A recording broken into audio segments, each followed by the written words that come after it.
యెషయా గ్రంథము 25వ అధ్యాయము. ఈ పర్వతము మీద సైన్యములకు అధిపత్యగు యెహోవా సమస్త జనముల నిమిత్తము క్రొవ్విన వాటిలో విందు చేయును.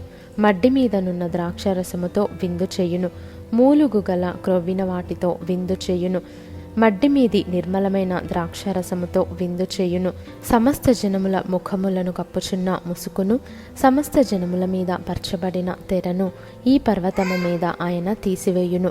మరెన్నడును ఉండకుండా మరణమును ఆయన మృంగివేయును. ప్రభువైన యెహోవా ప్రతివాని ముఖము మీది బాష్పబిందువులను తుడిచివేయును. భూమి మీద నుండి తన జనుల నిందను తీసివేయును. ఈలాగున జరుగునని యెహోవా సెలవిచ్చియున్నాడు. ఆ దినమున జనులీలాగు నందురు, ఇదిగో మనలను రక్షించునని మనము కనిపెట్టుకొనియున్న మన దేవుడు, మనము కనిపెట్టుకొనిన యెహోవా ఈయనే. ఆయన రక్షణను బట్టి సంతోషించి ఉత్సహింతము. యోహాను వ్రాసిన ప్రకటన గ్రంథము 3వ అధ్యాయము. లవొదికయలో ఉన్న సంగపు దూతకు ఈలాగు వ్రాయము. ఆమేన్ అనువాడును, నమ్మకమైన సత్యసాక్షియు, దేవుని దృష్టికి ఆదియునైనవాడు చెప్పు సంగతులేవనగా, నీ క్రియలను నేనెరుగుదును. నీవు చల్లగానైనను వెచ్చగానైనను లేవు. నీవు చల్లగానైనను వెచ్చగానైనను ఉండిన మేలు. నీవు వెచ్చగానైనను చల్లగానైనను ఉండక నులివెచ్చనగా ఉన్నావు గనుక నేను నిన్ను నా నోట నుండి ఉమ్మివేయనుద్దేశించుచున్నాను. నీవు దౌర్భాగ్యుడవును, దిక్కుమాలిన వాడవును, దరిద్రుడవును, గ్రుడ్డివాడవును, దిగంబరుడవునై ఉన్నావని ఎరుగక నేను ధనవంతుడను, ధనవృద్ధి చేసి ఉన్నాను, నాకేమీ కొదువలేదని చెప్పుకొనుచున్నావు.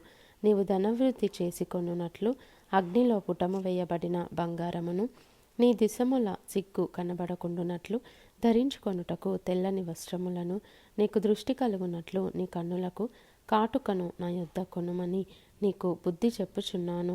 నేను ప్రేమించు వారినందరినీ గద్దించి శిక్షించుచున్నాను గనుక నీవు ఆసక్తి కలిగి మారు మనస్సు పొందుము.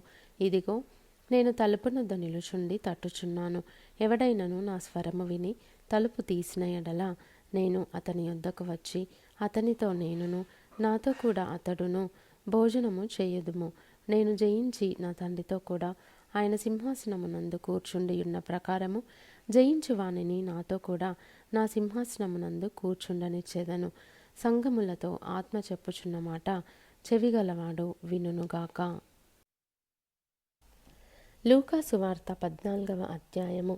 నేను బహుజనసమూహములు ఆయనతో కూడా వెళ్ళుచున్నప్పుడు ఆయన వారి తట్టు తిరిగి, ఎవడైనను నా యొద్దకు వచ్చి తన తండ్రిని, తల్లిని, భార్యను, పిల్లలను, అన్నదమ్ములను, అక్కచెల్లెండ్రను, తన ప్రాణమును సహా ద్వేషింపకుంటే వాడు నా శిష్యుడు కానేరడు. మరియు ఎవడైనను తన సిలువను మోసుకొని నన్ను వెంబడింపని ఎడల వాడు నా శిష్యుడు కానేరడు. మీలో ఎవడైనను ఒక గోపురము కట్టింపగోరిన ఎడల దానిని కొనసాగించుటకు కావలసినది తన యొద్ద ఉన్నదో లేదో అని కూర్చుండి తగులుబడి మొదట లెక్క చూచుకొనడా? చూచుకొనని ఎడల అతడు దాని పునాది వేసి ఒకవేళ దానిని కొనసాగింపలేకపోయినందున చూచువారందరూ ఈ మనుష్యుడు కట్ట మొదలుపెట్టెను గాని కొనసాగింపలేకపోయెనని అతని చూచి ఎగతాళి చేయసాగుదురు. మరియు ఏ రాజైనను మరి ఒక రాజుతో యుద్ధము చేయబోవునప్పుడు తన మీదికి 20,000 మందితో వచ్చువానిని 10,000 మందితో ఎదిరింప శక్తి తనకు కలదో లేదో అని కూర్చుండి మొదట ఆలోచింపడా? శక్తి లేని ఎడల అతడింకను దూరముగా ఉన్నప్పుడే రాయబారము పంపి సమాధానము చేసుకొన చూచును గదా. ఆ ప్రకారమే మీలో తనకు కలిగినదంతయు విడిచిపెట్టని వాడు నా శిష్యుడు కానేరడు. ఉప్పు మంచిదే గాని ఉప్పు నిస్సారమైతే దేని వలన దానికి సారము కలుగును?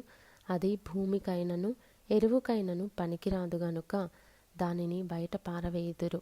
వినుటకు చెవులు గలవాడు వినుగాక అని వారితో చెప్పెను.